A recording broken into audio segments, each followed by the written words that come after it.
The third day is over. You have 7 more left to work. Tomorrow, the 4th day, is a very important day for you. You will start practicing VIPASSANA. That means you will start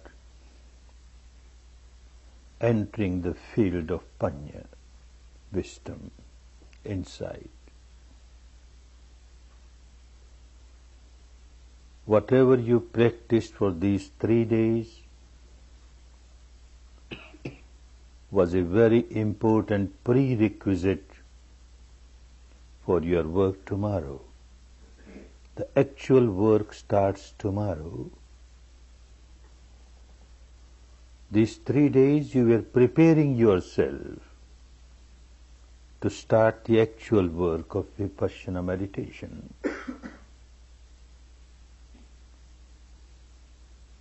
Without strong Sila, it is not possible to practice Vipassana, not possible to get the results, proper results of Vipassana. Without good Samadhi, it is not possible to practice Vipassana. Therefore, these 3 days, you are observing your 5 precepts, the Sila that you had taken on the first day. This was the foundation. Stronger the foundation, the stronger the building will be on the foundation. So with a strong foundation, you started working with Samadhi, practicing Anapana. Sila is necessary to have right type of Samadhi. Even 25 centuries back in India, and so also to some extent even today, there were teachers, there are teachers who give no importance to Sila. They say, not necessary, you do whatever you like, whatever you feel pleasant to you. Carry on. But still you can meditate and get all the pleasant experiences of meditation. The aim is to get some pleasant experience of meditation. But Vipassana is not for that. Vipassana is to get the mind purified at the deepest level, at the root level, for which not ordinary Samadhi but Samma Samadhi is necessary, the right type of Samadhi. So perfect Sila is necessary for right type of Samadhi, and right type of Samadhi is necessary to develop Panya. And Panya is necessary to reach the final goal of full liberation, full enlightenment. Sila for Samadhi, Samadhi for Panya, Panya for Vimutti, that is liberation. This is just when you start the work, but as you proceed, you find all 3 of them, Sila, Samadhi, Panya, they start helping each other. It's like a tripod with 3 legs. Even if one is weak, it can't stand. All 3 must be strong. Sila will help, Samadhi will help Panya. Samadhi will help, Sila will help Panya. Panya will help, Sila will help Samadhi. All 3 are interlinked and they start helping each other. If one is perfect in Sila, good. It gives its own benefits, good results. But merely having perfection in Sila alone cannot take one to the final goal of full liberation. One is perfect in Sila and has very deep experience of Samadhi, yet this also cannot take to the goal of full liberation. Panya is necessary. This person who became fully enlightened, Siddhartha Gautama. His life was full of Sila even from the young age, childhood age. And then he practiced Samadhi. Living the householder's life, he went to different teachers. The highest Samadhi of those days, 8 absorption Samadhis. He practiced all that. And yet he found that he is not fully liberated. Because he noticed at the depth of the mind, there are sleeping defilements, which are like sleeping volcanoes. So long as these volcanoes are there, they can erupt any time, will overpower you. And again you will be full of misery. Roots have to be taken out. Roots of impurities at the depth of the mind has to be taken out. And for that, he continued his search and rediscovered this technique of Vipassana. This is Panya. Only by practicing Vipassana, he could develop his Panya and become an enlightened person. Otherwise, it would have been impossible.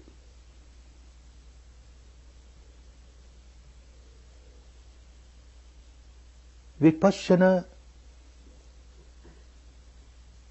was lost to the country. Talk was there. Panya was lost to the country in its perfection. He rediscovered that.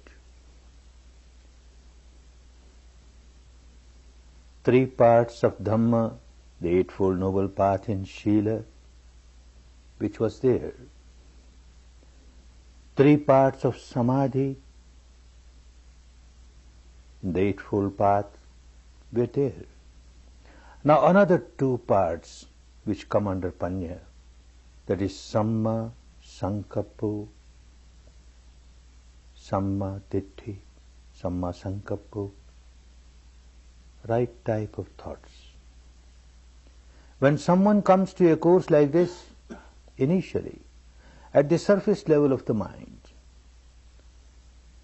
there are certain impurities which keeps one very agitated. Some impact on the mind of some incident.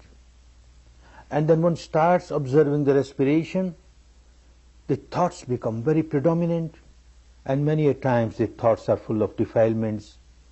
In some cases there might be anger, in some cases hatred, in some cases lot of sadness, depression, in some cases maybe passion. These thoughts keep on overpowering, and you try your best to come back to respiration. Thoughts keep on overpowering, you come to respiration. 1 day, 2 days, 3 days, you find not that all the thoughts have gone away, but the pattern of the thought has changed now. It is not as violent as it was before. Thoughts are still there, but now thoughts are mostly pertaining to Dhamma, pertaining to the path. One starts understanding what the path is, how I should meditate, what is the proper way of meditation, what are the difficulties, all that keep coming in the mind. Not the thoughts of harming somebody. This is Samma Sankappa. Still it is not the right type of Panya which made him fully enlightened. Good thoughts were there in the teaching of all the teachers of India before him, contemporary to him, and after him. Have good thoughts. They are necessary. Then you can see things properly.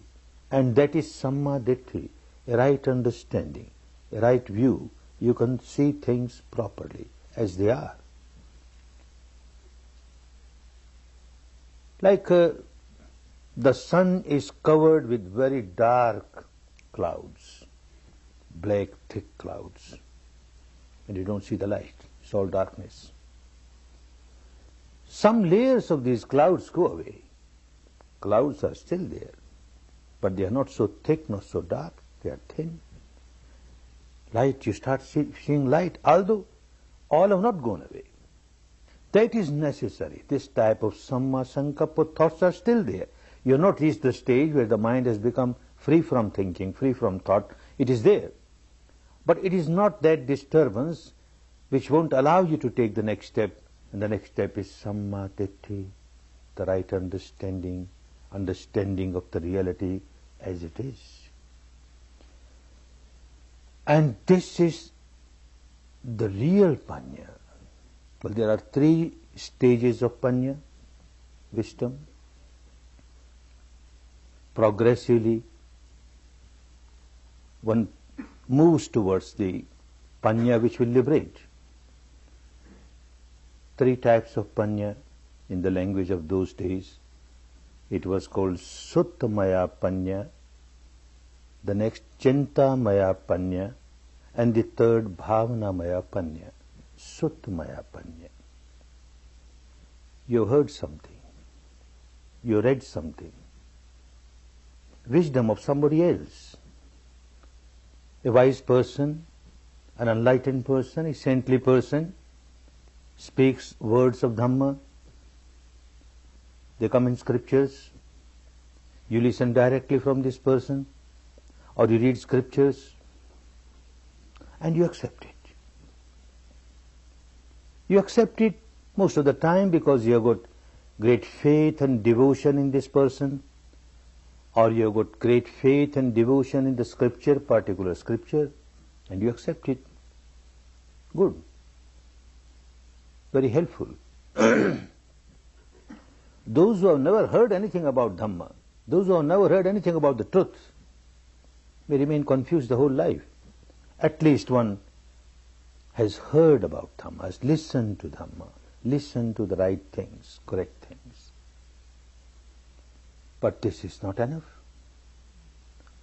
Just by developing Suttamaya panya, the wisdom that one heard from somebody or read somewhere, cannot liberate you.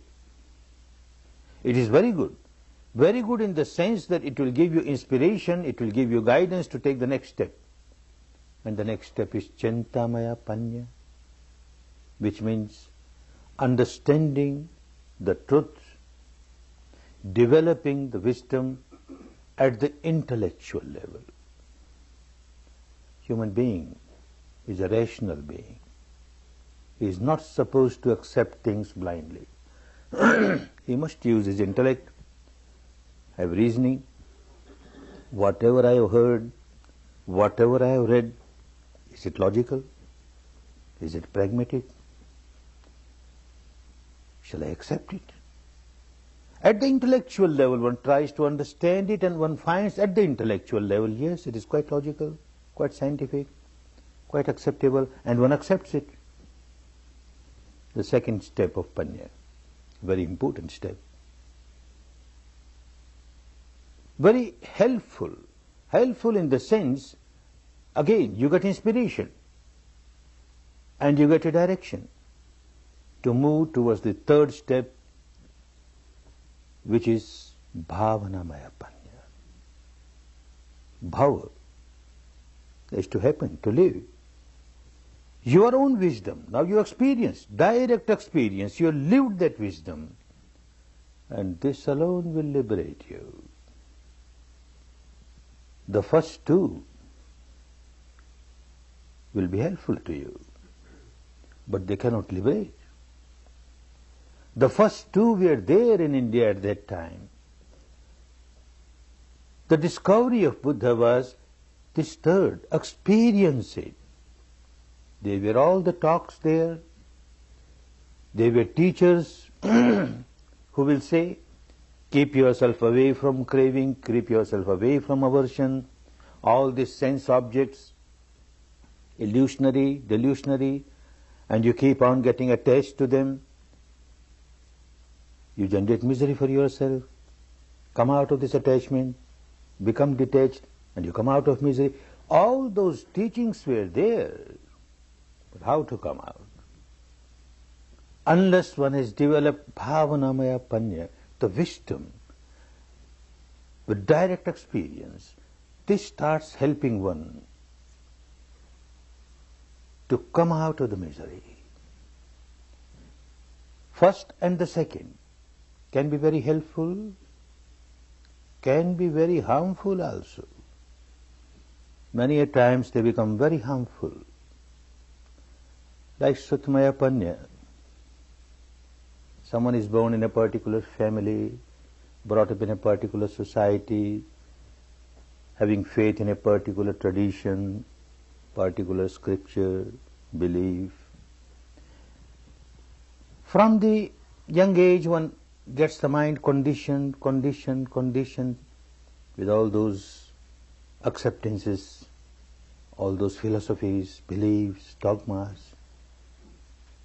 And one starts feeling that this is perfectly all right. All other traditions are useless. They are not correct. My tradition, this is the best, and I accept it. One does not take the next step at all. One feels perfectly satisfied.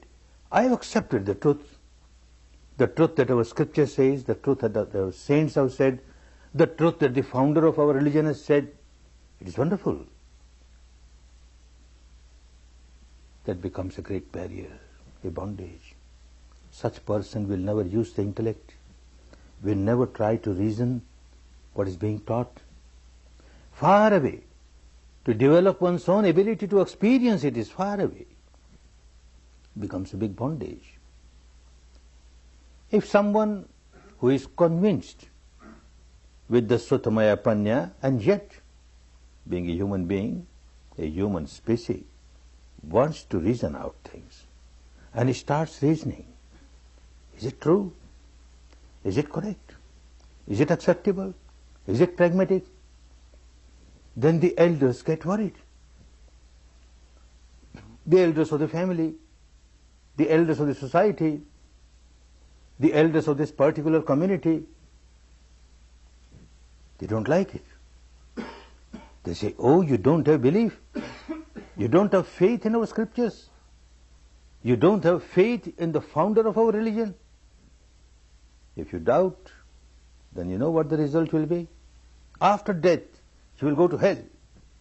And then a description of hell is given. So terrible. And he says, no, Baba, no.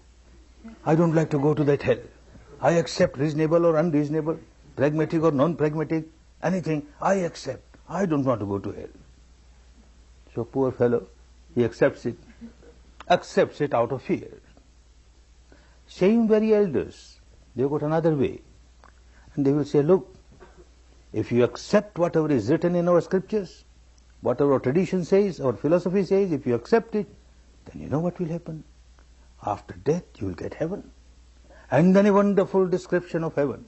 So wonderful, so wonderful.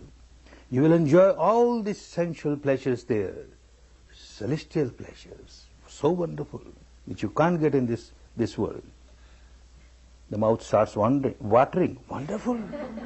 If I get that, I accept everything. I don't mind accepting.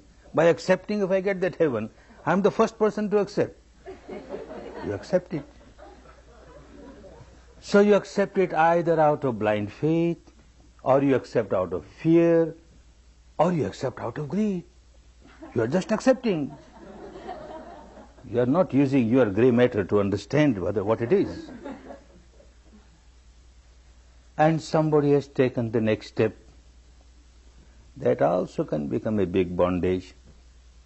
Many a times it so happens. You start reasoning, you find very logical. And especially the belief of your own tradition. Like a good lawyer, you will find so many ways of convincing yourself, this is correct. Our tradition says so, so it is correct. You keep on arguing yourself and get yourself convinced, yes, this is correct. And that is the end of it. Now I know everything. My intellect says this is correct. And you inflate ego. I know everything now. I am such a wise person. I can write books upon books on this philosophy, on this belief. I can give lectures. I can have debates, arguments, discussion to prove that every other belief is wrong. This belief is correct. And this madness will not allow him to take the next step. So these two can become big hindrance. If one starts taking the step in the Bhavanamaya Panya, then you start experiencing the reality yourself. So long as you are not experienced, the reality is no reality for you. It is always distorted. Each individual has to experience the truth oneself to reach the final goal. This person, Siddhartha Gautama, he realized the truth within himself, developed his Bhavanamaya Panya, and became an enlightened person, became a liberated person. This Panya that is developed within himself could liberate only one person, not two. And that one person was Gautama, Siddhartha Gautama, none else. None else can liberate it because of his wisdom. Others can get guidance, others can get inspiration, that's all right. But each individual has to develop one's own wisdom to reach the final goal of full liberation. One's own wisdom, Bhavanamaya Panya, the wisdom that you lived, you experienced. This alone can break the bondages of ignorance, of craving, of aversion, of negativity. This alone can eradicate all the miseries. This gives fruit, not the first, not the second. An example, someone very hungry has gone to a restaurant, got his seat, menu is placed before him, he goes through that menu. Ah, wonderful. The food prepared today is very delicious. His mouth starts watering. Wonderful. One incident. Now he orders for the food. It will take some time before it's served. And he looks around, people who had come earlier, they are already served food and they are taking their food and they are enjoying it. Certainly, the food is very delicious today. Look, everybody is enjoying. Again the mouth starts watering. Second incident. Third incident, the food is served to this person and he starts enjoying it.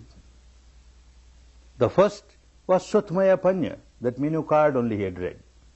He had not tasted it. The second Chintamaya Panya, his intellect sees, because he has seen people when they enjoy something, their facial expressions are of this type, and look, these people are enjoying because their facial expressions say that they are enjoying it. Certainly, it must be very delicious. He has not tasted himself. Only the third time when it was given to him, he started eating it, tasting it, then yes, he started really enjoying it. This is Bhavanamaya Panya. The first and the second cannot make you taste the reality. Another example. Someone is sick, goes to a doctor, doctor examines, and then writes medicine, a prescription on a paper. Very happy, comes back home, has great faith in the doctor, nothing wrong, one must have faith in one's doctor, physician. But how this, when this faith becomes blind faith, devotion becomes blind devotion? In his house, on the altar, he places a statue of the doctor, picture of the doctor, and offers sweet and fruits and flowers and incense, and then makes 108 rounds around it and bows down 3 times. What does that help? Takes out that piece of paper and keeps on reciting. 1 pill in the morning, 1 pill in the afternoon, 1 pill in the evening, 1 pill in the morning, 1 pill in the afternoon. What does one get? Madness. This is what happens when the faith becomes blind faith, the devotion becomes blind devotion. All right, second incident. After all, a human being, a rational being, so he runs to the doctor. Why you gave me this piece of paper? And what is this? How will it help me? The doctor is an intelligent fellow. He says, well, look, this is your disease, and this is the cause of the disease. If you take this medicine, this cause will get eradicated. When the cause gets eradicated, your sickness gets eradicated. Ah, wonderful. Now I understand. My doctor is so wonderful. His medicine is so wonderful. And what he does now? Coming back home, he starts fighting with all the neighbors. Useless, your doctors are all useless. My doctor is wonderful. The medicine suggested by your doctors is useless. The medicine suggested by my doctor is wonderful. Keeps on fighting, doesn't take medicine. Keeps on fighting. Oh, this is what happens. Every wise person, a saintly person, an enlightened person, when he finds people miserable, suffering, then he gives this prescription of Dhamma. You practice Sila, you practice Samadhi, you practice Panya, you will come out of your misery. Nobody tries to practice. They start different sects, beliefs, dogmas, rites, rituals, and get involved in that, and nobody practices. No benefit. And the third Panya, Bhavanamaya Panya, is to apply Dhamma in life by direct experience. It is only this which gives the benefit. Your own direct experience. Now the difficulty comes, how to have direct experience? Direct experience of this mind-matter phenomena.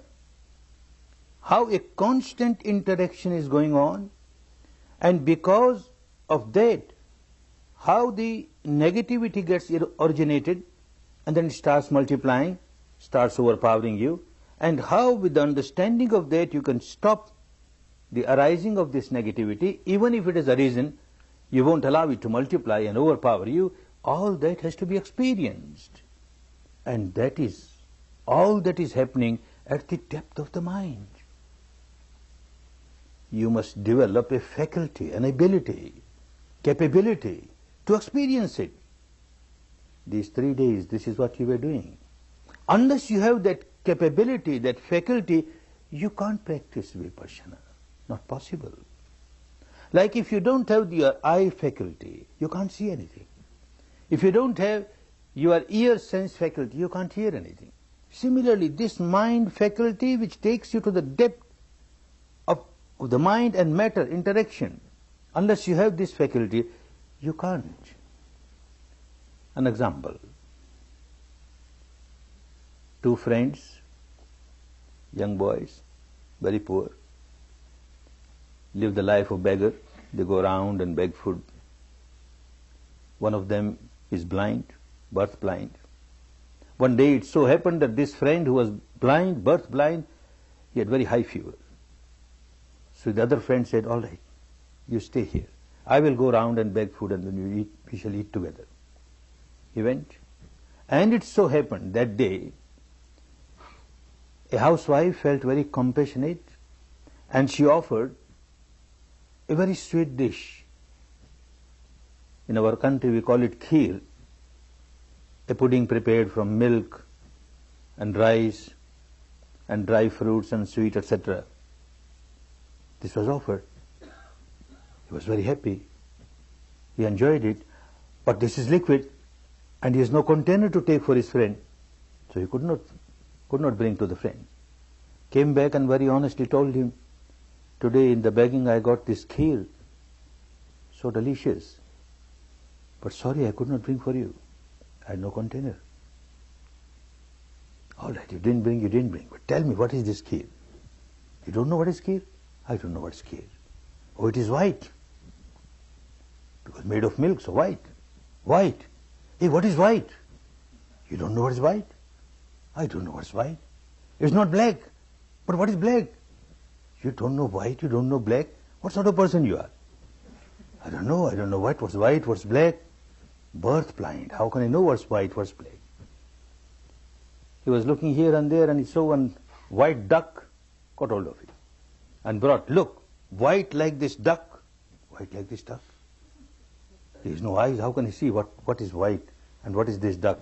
He uses his fingertips, passes his hand over this duck. Ah, now I understand what is white. White is very soft, very soft. Hey, what's soft? What softness has got to do with white? You said it is like this duck, and I touched it, it is so soft, and now you say white is not soft. How can I understand what is white? Oh, you mad fellow. I told you white is like this duck, and you can't understand it. All right, let me examine again. And he examines again. From the beak he starts up to the end of the plume, the whole body. Ah, now I understand. It is crooked. Why it is crooked? So for all those people who talk of high philosophies, but have never experienced anything, because they don't have the faculty to experience it, for them the truth is always crooked. The whole life the truth will remain crooked. They can't understand. This faculty to experience the truth is very important, and this is what you started doing. If you are just working with your Shila and don't take the next step of Samadhi, you would not have got this faculty. You started with Samadhi, and if you had worked with the Samadhi with some object of imagination, verbalization, visualization, again you would not have got this faculty, because you worked with the reality pertaining to your own mind-matter phenomena. And you started working on this area with the breath, which is truth, and you are experiencing it. Then the touch of the breath, you are experiencing it. And now the third day you started feeling sensations, the biochemical reactions here. This is how you are going to the deeper levels of your own mind. The deepest level of the mind, what is called the unconscious. Mind is actually not unconscious. This is all the time conscious, day and night, but conscious of the sensations on the body that you started experiencing here. Such sensations are there throughout the body. Throughout the body something or the other is happening, some change is taking place, a change with the manifestation of this sensation, or a change with the manifestation of that sensation, but some change is going on. And that can be experienced only by whatever you did for these 3 days. A beginning is made. Tomorrow you will explore the entire field and you will find everywhere some sensation or the other. This is how you are moving from the surface level of your mind to the depth of the mind, where deep-rooted complexes from the past are all accumulated there, where lies the behavior pattern of your mind, the deepest level of your mind. And the behavior pattern of this mind is to react. Whenever it feels any pleasant sensation on the body, it reacts with craving, with clinging. Whenever it experiences any unpleasant sensation on the body, it reacts with aversion, with hatred. You are moving towards that. At the intellectual level, it is very easy. It is very easy to understand that there is a change taking place everywhere. And everything is so impermanent. Anyone who takes birth dies. Anything that is manufactured later or sooner or later gets destroyed. Everything is impermanent. But that is an intellectual understanding. Experience of it can be only within the framework of your body. The law of nature is law of nature, everywhere, inside, outside. But the law of nature that you see outside can be acceptable, can be understood at the intellectual level. But the reality, the law that you experience within the framework of the body can be experienced. And this experience is called bhavanamaya panya. You are living there. You have direct experience. Otherwise, it does not help. At the intellectual level, there were teachers before Buddha, at the time of Buddha, after Buddha, who kept on giving the same teaching, but it didn't work to the depth as it worked for people who started developing their own bhavanamaya panya. Like something very traumatic happens in the life. A very near or dear one has passed away. And you take his dead body to the funeral pyre and burn it, or to the graveyard and put it in the grave. While that is going on, one develops so much of wisdom. After all, everything is so impermanent. One who takes birth dies. Nobody is free from death. I will also die one day. People will bring my body, put in this grave, or burn on this funeral pyre. Then what is the use of all this craving, clinging, fighting with people? accumulating this or that. Ultimately, everything will be left here and my body will be burned. Big wisdom. But how long? As soon as one takes one step out of that graveyard, again the same I, mine. All madness is there. Makes no difference. It was only intellectual understanding. Or people come to such Dhamma talks, such discourses. Wonderful. Now I understand why this attachment is so bad. It gives so much of misery. The more you are attached, the more miserable you are bound to be.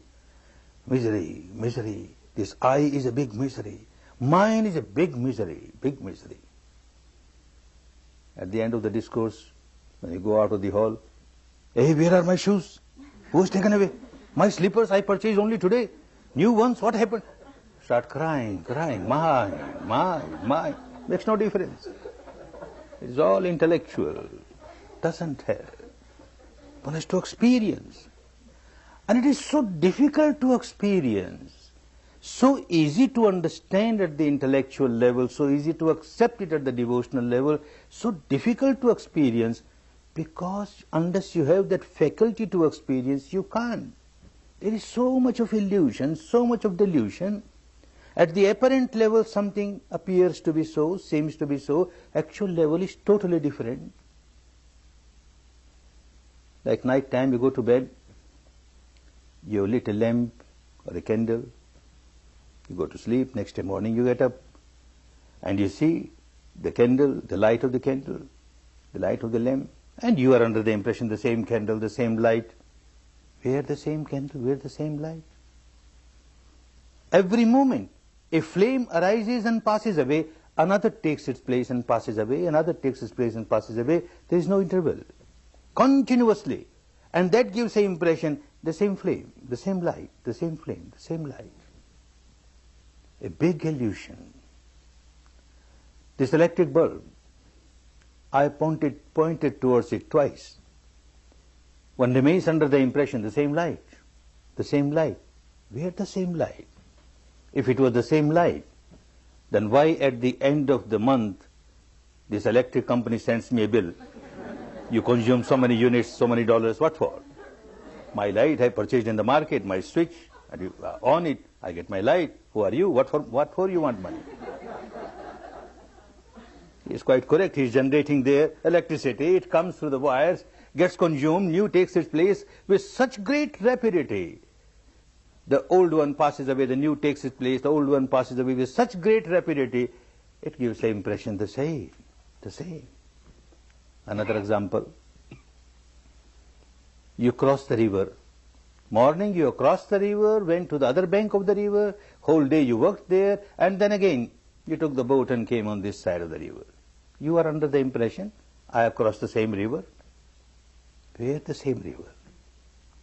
Even if you take a dip in this river, you take a dip and the head above the water, second dip, head above the water, third dip, head above the water, you are under impression that I am taking dip in the same river. Where same river? Constant flow is there. The dip that you had in the river is gone. Not a single drop remains, all have gone. Second dip in a second river altogether. Third dip in a third river altogether. The morning you crossed this river by your boat, by evening it was a totally new river. And yet the impression remains the same river, the same light. How to come out of this? Certain things which are within the capacity of your sense organs, you have got eyes and you can see things, there is a limitation for that. The flame of the lamp arising, passing, arising, passing. If you see very carefully, you can notice, yes, arising, passing, arising, passing. But the light of electricity, it arises and passes with such a great rapidity beyond your eye's capacity. The flow of the river, yes, it is flowing. The second dip is a new river. Third dip is a new river. If you give attention, you can understand. But how to understand? This fellow who took the first dip is gone.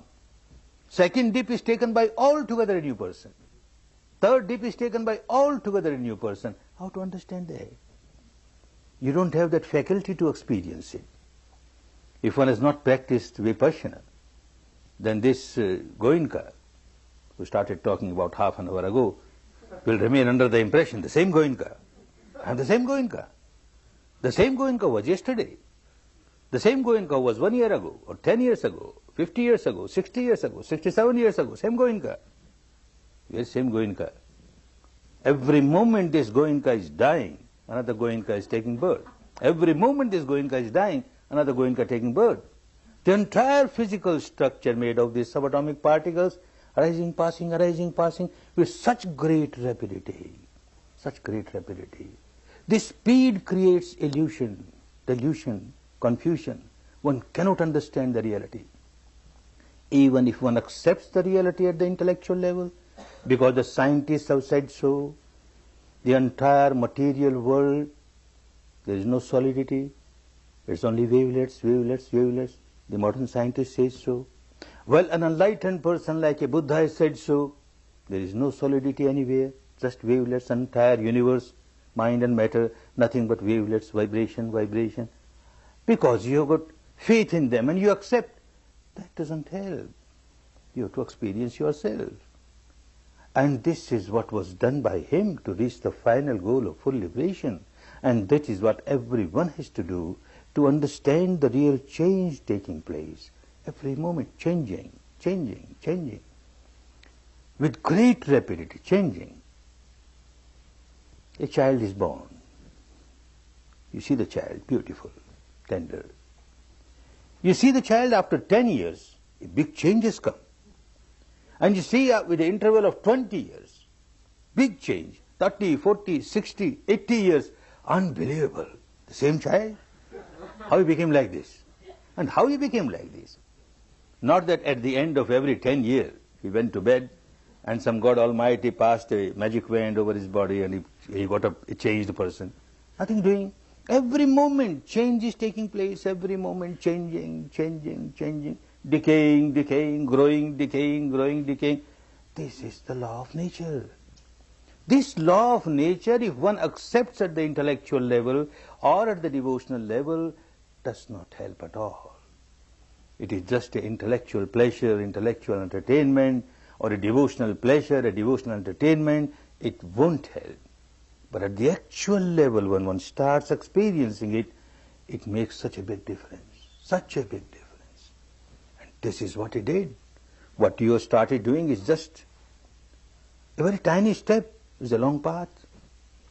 One has to investigate so much deep inside to understand what this material structure is, what this mind is, and what interaction is going on at a very deep level. And this made him fully enlightened. Dividing, dissecting, disintegrating, dissolving, he reached the stage where he came to the ultimate truth pertaining to the matter, the ultimate truth pertaining to the mind, the ultimate truth pertaining to the mental contents, the mental concomitants which arise with the mind. And then it transcended that and experienced something which is beyond mind and matter. For the matter, dividing, dissecting, he came to the tiniest subatomic particle of which the entire body is made, the tiniest, to which he gave a name, Kalapa. Kalapa means a unit, a material unit. Tiniest material unit which cannot be further separated. He called it Attha Kalapa. Attha means 8. 8 things joined together make this unit, and these 8 things cannot be separated. They are always together. The 4 basic elements like earth, water, fire, air, and each one has its own characteristic, joined together 8. These characteristics are more important, and that can be experienced. When one reaches to that stage, then it becomes easy to understand the mind also at the ultimate level. This is the reality of the mind at the ultimate level. This is the reality of every mental content at the ultimate level. And this made him understand what is this mind-matter phenomenon. With such a great rapidity, all wavelets, wavelets, wavelets, but with such a great rapidity, things arise, pass, arise, pass, arise, pass. He says, by the time I snap my fingers, or by the time I blink, this tiny little subatomic particle arises, passes, trillions of times, trillions of times. A Western scientist also has come to the same conclusion. A professor in Berkeley University, he was studying, trying to understand how this atom is working. This was clear to the scientists of the West a century ago, that there is no solidity in the material world, mere wavelets, wavelets, wavelets. He was eager to know, very inquisitive to know, the tiniest particle, how many times it arises and passes in 1 second. And to find out that, he invented a instrument which he very rightly called bubble chamber. Like bubble, it arises, passes, arises, passes.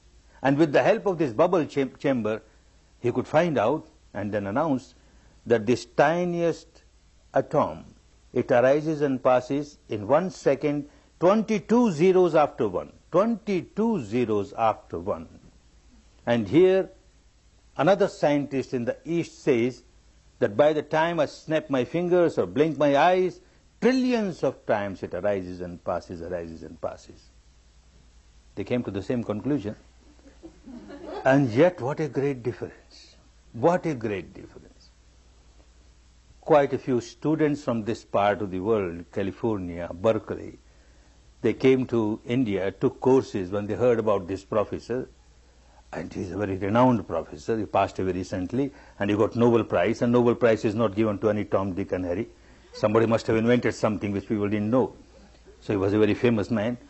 So out of inquisitiveness, they went, curiosity to see this person who reached the stage which an enlightened person reached, and they found him a bundle of misery, full of tension. Why? He could not come out of his misery. Why he could not come out of his tension, whereas somebody coming to the same conclusion got free from all miseries? Because Bhavanamaya Panya was missing. He had come to this conclusion with the help of his apparatus, his instrument, the bubble chamber. He has great faith in this bubble chamber. He has great faith in his own intellect, and he says it is true.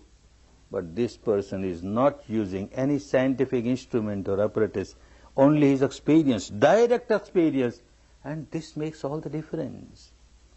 When you go deep inside to understand the reality of your mind and matter interaction, it is not for the sake of curiosity, not to quench the thirst of your inquisitiveness.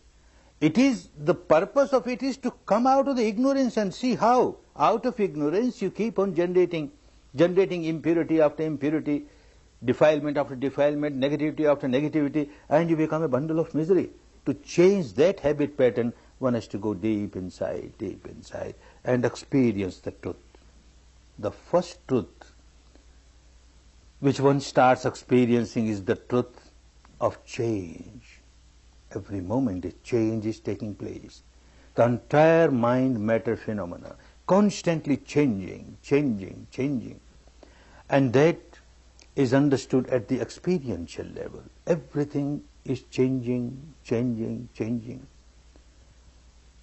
There is nothing throughout the physical structure or the mental structure, as you keep on dividing, dissecting, disintegrating, dissolving, nothing which you can say, this is the hard core and now this remains permanent. You keep on exploring. If there is any hard core, let me see, let me experience it, and this is what the Bhavanamaya Panya will do. The anicca, the change, is experienced now. The change is not accepted merely at the level of intellect, not accepted merely at the level of devotion, at the actual level. Change. Initially, you come across very solidified, intense, apparent reality. This body, so solidified, made of bones and flesh, etc., etc. And what you feel on the body, all solidified, intense, like pressure, like heaviness, like numbness, like heat, like pain, all solidified and intensified. As you started observing here, you will start observing things throughout the body, and you observe objectively, not that all the time you will observe objectively, it takes time, but you start working on that. Few moments you get when you observe really objectively. And as you are observing objectively, you find the mind is becoming sharper and sharper. And as the mind becomes sharper and sharper, it starts experiencing subtler and subtler reality. The intensity, through the intensities, through the solidity, you start piercing, penetrating, and you start experiencing subtler reality, subtler reality, subtler reality, till one reaches the experience where the entire material structure, the entire mental structure is nothing but vibrations, vibrations arising, passing, bubbles arising, passing, wavelets arising, passing, constant flow, constant flux.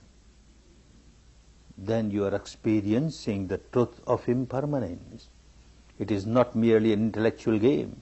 It is not merely an emotional or devotional game.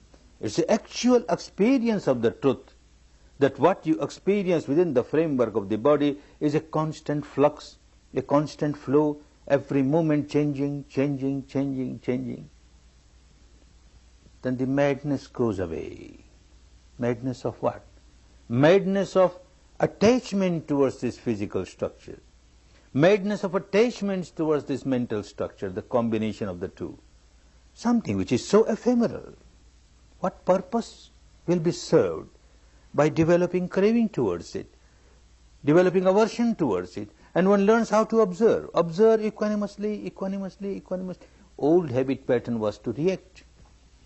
This very mind-matter phenomena, generating this sensation or that sensation, pleasant or unpleasant, and a reaction is there, craving or aversion, you lose the balance of the mind, you become very agitated, and now this first part of wisdom, anicca, will become clearer and clearer at the experiential level. As one develops this part of the wisdom, anicca, everything changing, another part of wisdom will raise its head. Dukkha, oh misery. Initially when you start practicing, observing the reality about yourself, coming across very solidified, intensified realities, the sensations which are very painful, heavy, numbness, pressure, tension, etc., obviously it is misery. So miserable. You don't like it, you want to get rid of it, and it is there. But you are trained to observe. However misery it is, you just observe. However unpleasant it is, just observe.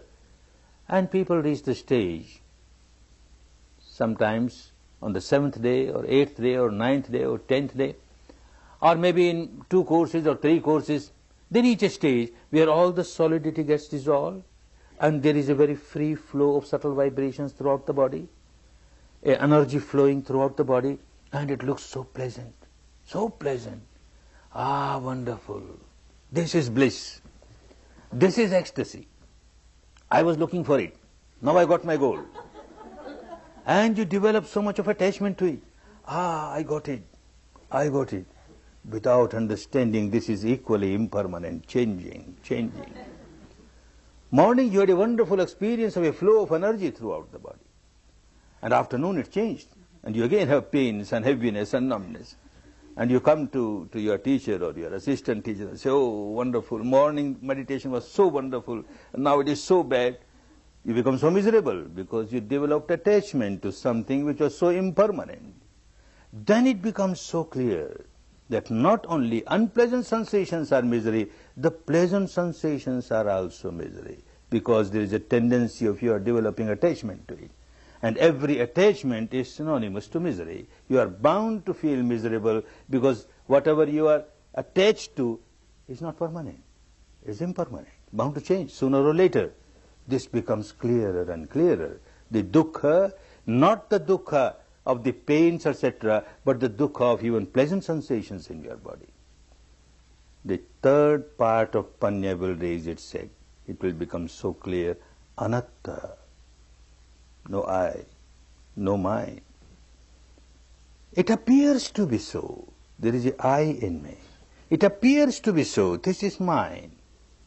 But then as you proceed further, at the experiential level, not at the intellectual level, it becomes so clear. What is I? You explore the entire field of matter within you, the entire field of mind, the combination of the two, and nothing but wavelets, bubbles, arising, passing. Now which bubble is I? This bubble is I. It has gone away, so I am gone away. Which wavelet? Which wavelet is I? It is gone, so I am gone. Which wavelet? Oh, for conventional purpose, we have to use these words, I, mine, you, yours. Actually, there is no I, no mine. You have to use these words. Otherwise, how can you say this mass of bubble talking to that mass of bubble? It doesn't work. You have to use these words, I, mine, you are, he, she, etc. That is apparent truth. It appears to be so. This is also true. But the ultimate truth, the real truth is nothing but wavelets, vibrations, bubbles, a senseless. This anatta. If there is really I, or if there is really mine, something mine, I must have possession over it. What possession I have got? What possession I have got? At the age of about 40, one looks the face in the mirror and sees some grey hair. I'm getting grey. Oh no, and runs to the chemist shop, buys some dye, hair dye, and uses it. I'm young, I'm still young. Tries to deceive others, tries to deceive oneself. But how to deceive this nature, the law, the Dhamma? One is graying, one is decaying, dying. Every moment you are dying. If you control, if you are master of your own physical structure, you say, no, you can't decay. You must remain as I want you to remain. Nothing doing. You are helpless. It is decaying. Without understanding this phenomenon, constantly changing phenomenon, one feels so happy. I am 20 years old, birthday party, big celebration, happy birthday to you, happy birthday to you. Poor chap doesn't understand, he's 20 years nearer his graveyard. What happy? This does not mean that whenever your birthday comes you start crying, I am nearer 1 year to my... Oh no, Dhamma does not teach you to cry. You understand the reality. This is the fact. So many time is gone now. Whatever is left, I don't know how much is left. Whatever is left, what best use I can make? What best use I can make? Well, this is wisdom. When anatta becomes clear, when anicca has become clear, changing, dukkha has become clear, anatta has become clear, then you are developing, you are getting established in wisdom. Step by step you are moving towards your final goal. Then in day-to-day life you find your wisdom is manifesting itself in your dealing with people, dealing with situation. You will understand this is the apparent truth, and you have to deal with the world at the level of apparent truth. You can't say this wall is just mass of vibrations and wavelets. My leg is also just wavelet. I kick it and my leg will go just out of it. Doesn't happen. It will break your leg. So at the apparent level, it is true. It's solid wall and this is also solid. But at the ultimate level, mere vibration. This also mere vibration, so that you don't develop attachment towards it. And when that starts happening, you learn how to observe things not just in a solidified reality, apparent reality. Apparent reality is so, solidified reality. You will feel like dividing it, dissecting it, disintegrating it, and see the ultimate truth. When one does not have proper wisdom, and a man looks at the solidified body of a woman, so beautiful. Or a woman looks at the solidified body of a man, oh, so beautiful.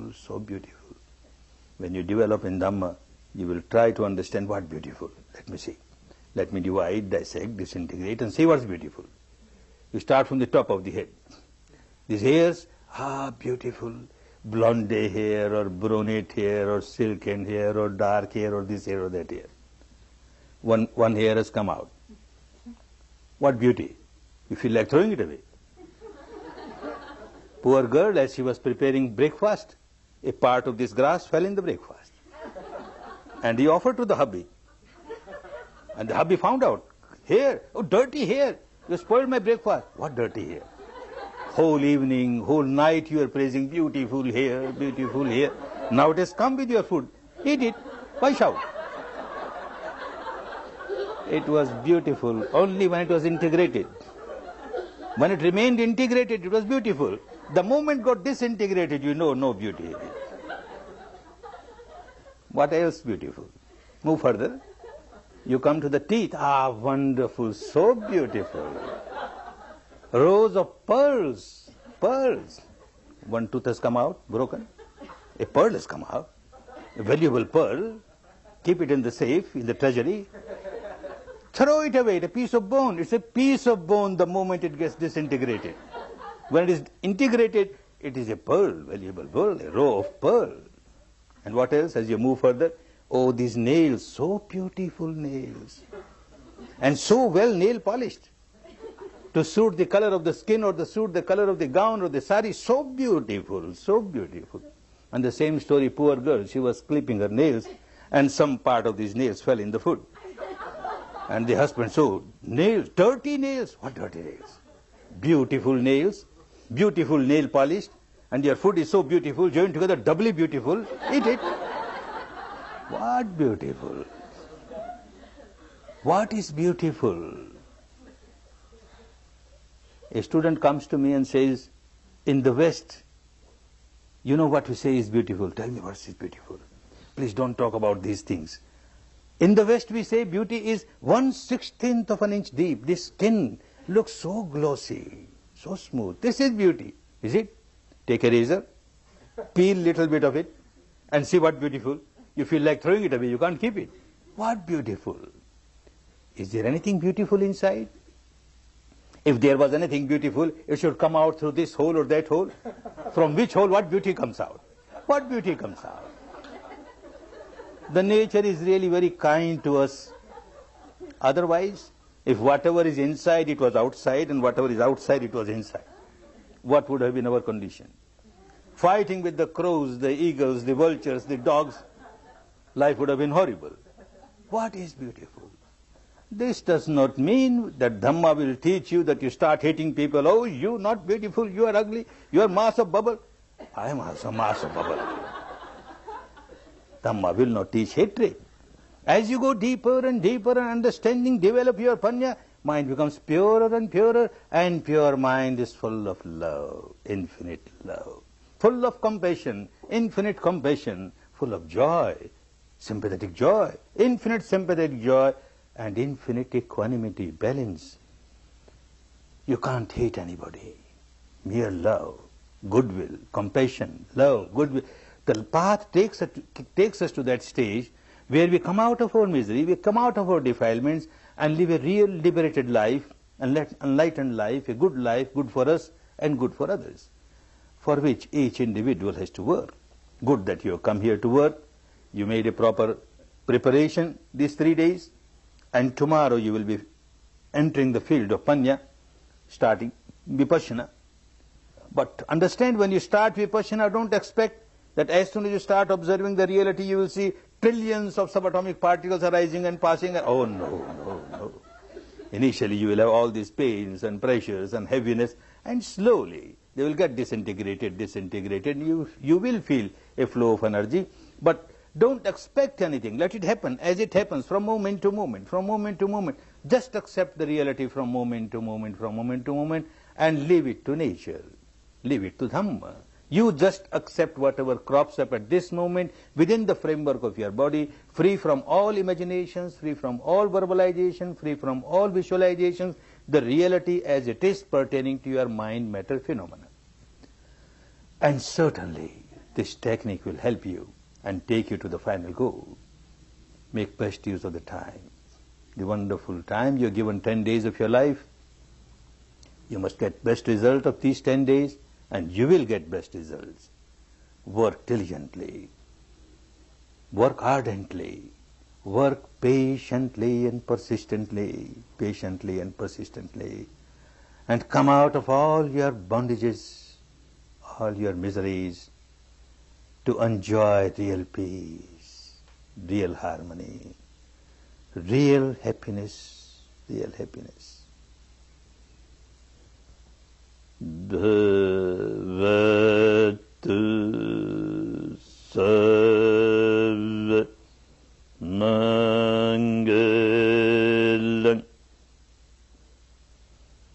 Bhavatu Sarva Mangalam Bhavatu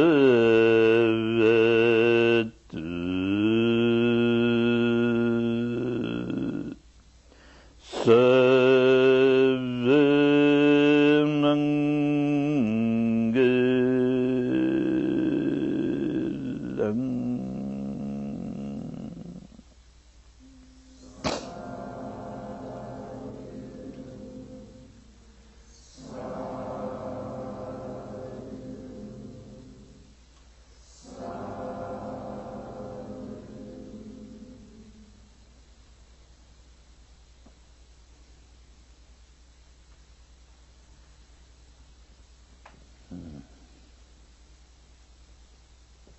Take rest for about 5 minutes and then you work again, start working again, take rest for about 5 minutes.